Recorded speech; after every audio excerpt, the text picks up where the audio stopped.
Kent Jones here from WrestlingTimes.com, but this is going to be a political video, so I, I just we're coming up on the physical cliff. We're within a month of the physical cliff for 2012.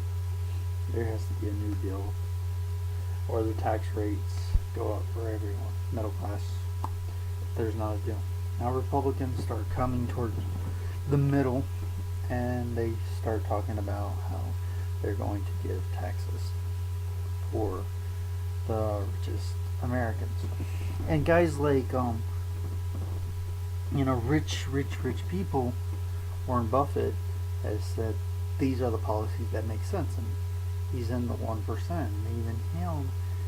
Even he is saying this is what makes sense. These kind of tax cuts make sense. When I've thrived, there was a strong middle class because middle class is my customers, and that's the fact. There's more middle class than there are rich people. That's why they're the 1%, and the rest of the country is the 99%. But as I listen to this pledge that some Republicans signed that says they won't raise taxes for the richest of Americans, that really gets me. And I guess it really gets me. And then and they try to make out this fairy tale story that Republicans are just so good economically, that the reason we have this horrible national debt is because Obama's spending too much. And if we just put in a Republican, we would have a better situation. Well, we did put in a Republican, and that's what got us in this mess. And this isn't a bash on Republicans, but let me be very, very, very clear. If there was no Bush and Obama was the president that followed Clinton left the economy in a surplus. That's not debatable. We were creating more jobs. It's not debatable. This country was in a surplus. We were making money. That's right. We weren't creating a national debt. We were paying down our national debt. We were in a surplus. That means the national debt was going the other direction. We were making money. If Obama had followed Clinton, we probably wouldn't even have a national debt. We would be a profitable country, and probably the only profitable country. We would rule over the world financially. That's unfathomable. China would be so far in our rear view mirror, you couldn't even comprehend it. You can't comprehend it because we are in the mess that we were in because of the Bush policies. I don't hate Bush, and I don't hate Republicans. I hate Bush policies. Fact, if Obama had became president after Clinton, bin Laden would have been dead within weeks after September 11th. We wouldn't have went to Afghanistan and created a war. We wouldn't have went to Iraq and created a war. We wouldn't have went to Iran and created a war. We would have killed bin Laden with SEAL team, and he would have been dead, and we would have came the fuck home, and it would have been over. 9/11, that would have been the story that was told. You wage war with us, we kick your ass. That would have been the American story that would have been told. We wouldn't be fighting Syria. If Romney had became president, Syria would have been a war. There is no doubt about it. Gaza would have been another war. There's no doubt about it. Libya would have been a full-scale war. There's no doubt about it. And that would have only added to Afghanistan, Iraq, and Iran, all wars that would have never even thought about ending. And you want to talk about the stimulus package and how Obama is the spendingest president we've ever had? Again, if Bush hadn't been the president, We wouldn't have been in an economic downturn that almost any American in his lifetime can remember. The worst recession that I've ever lived in. The worst economic situations that my parents ever seen. My parents have never seen an economic. Maybe my great great grandma, but give me a freaking break. If Bush had not, there would have been no stimulus because we'd have still been in a surplus. The country would have became more safe after 9/11. Bin Laden would have died within weeks after 9/11. We wouldn't have dethroned governments that we had nothing to do with. We wouldn't have made up lies about weapons of mass destruction, and most importantly added countless reckless spending at war cost are outrageous. And this is what makes me sick every time I hear this. I don't hate Republicans. In fact, as I look at this and I see Republicans starting to make sense again, my father, who recognizes himself as a Republican, you know, I sympathize with people like that. You know, not because he's a Republican, but because he those people, Republicans, they're good people. There's a lot of good people that have good values.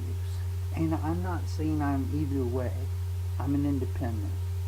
But, you know, they have values that they believe that certain taxes make more sense, or, you know, but those go with times, and the times do change. You know, under circumstances. Should we go to war? Shouldn't we? Should we defend ourselves? What size should our military be? How we should educate our kids, private school or public school. These are the arguments we should be making. We should not be making arguments whether we educate our kids or not educate our kids. Yeah, sure, we can have the argument public education versus private education, which one works better. But some people, they don't even, they want, should we, you know, it was said, the people that vote for Obama are so educated. What snobs. That's an actual quote. An actual quote. They called them snobs for getting an education. How does that make any sense? How can anybody be proud of a political leader that has a policy that basically says if you have an education, you're a snob? Not that we're proud of you. Not that, you know, if you agree that fracking right now, which is a big deal, fracking for oil makes sense, or if we should go to green, which I think we should. I don't think we should abandon. I want to use all resources. You know, those are good policies. If you think how we should fix the we shouldn't be arguing whether global warming exists. But yeah, you can make the sense that fracking, is it bad for the environment, and does that outweigh the benefits of it? Are the benefits economically better than the downturn it has on the, on the environment? Those are debates I'm all willing to have. I'm not willing to have a debate whether the seas are rising. It's undebatable. Have you watched the news in the past 6 years? Katrina, anyone? No, it goes even farther than that. I grew up on the coast of North Carolina. When I was around 10 years old, maybe 10 to 14 years old, I had never seen a hurricane before. Never. Bertha hit. Fran hit. Floyd hit. Dennis hit. All hurricanes pounded the North Carolina coastline. Floyd caused one of the worst floods in North Carolina history. Called it the flood of 100 years. A couple years later, similar hurricane hit New Orleans, Katrina. They called it the flood of 100 years. Then, a couple years later, a hurricane hit New York. They said it was the storm of the century, 100-year storm. And then Hurricane Sandy hit the next fucking year, and they said it was a 100-year storm. Well, that either proves that those storms are happening more common, or I'm a lot older than I think. Because if 100 years is every time I think I've only went through 1 year, I mean, what do you want, people? What do you freaking want? Before Bertha, the most devastating hurricane that hit this country was Hurricane Andrew. And it had been years since Hurricane Andrew. And then they won right after another, right after another, right after another. There has not been a year since Bertha hit this country that we haven't had a major hurricane devastate one of the United States coastal lines. Not to factor in things like earthquakes, volcanoes, things that don't make sense. You know, my grandpa told me about ashes from Mount St. Helens blowing. In my lifetime, I've seen huge volcanoes. Most recently, the one that erupted in England that caused the... It doesn't make sense. You don't want to say global warming exists. It just doesn't make sense. Why would you... Do you not remember the freaking storm that took out Japan? The earthquake that happened in Haiti? The recent earthquake that happened in this up in Canada? How about the freaking earthquake that happened right here in North Carolina? An earthquake in North Carolina that I felt. I'm in North Carolina. Now on the West Coast you might mix your coffee with earthquakes, but over here that's an extraordinary event. When the pictures move on the wall here, we don't know what the hell is going on. That happened one time in my lifetime, but it happened. And I think there's more to say. Same fault line as the earthquake in Haiti. Read into what you want. The same fault line that runs with the volcano in England.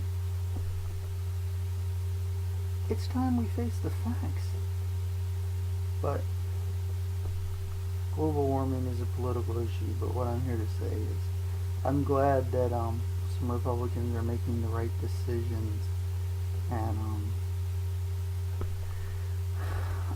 maybe 2016 we can have a decent Republican president. I don't know. I'm a two-term Obama supporter, but I wouldn't mind voting for a Republican president that made a little sense.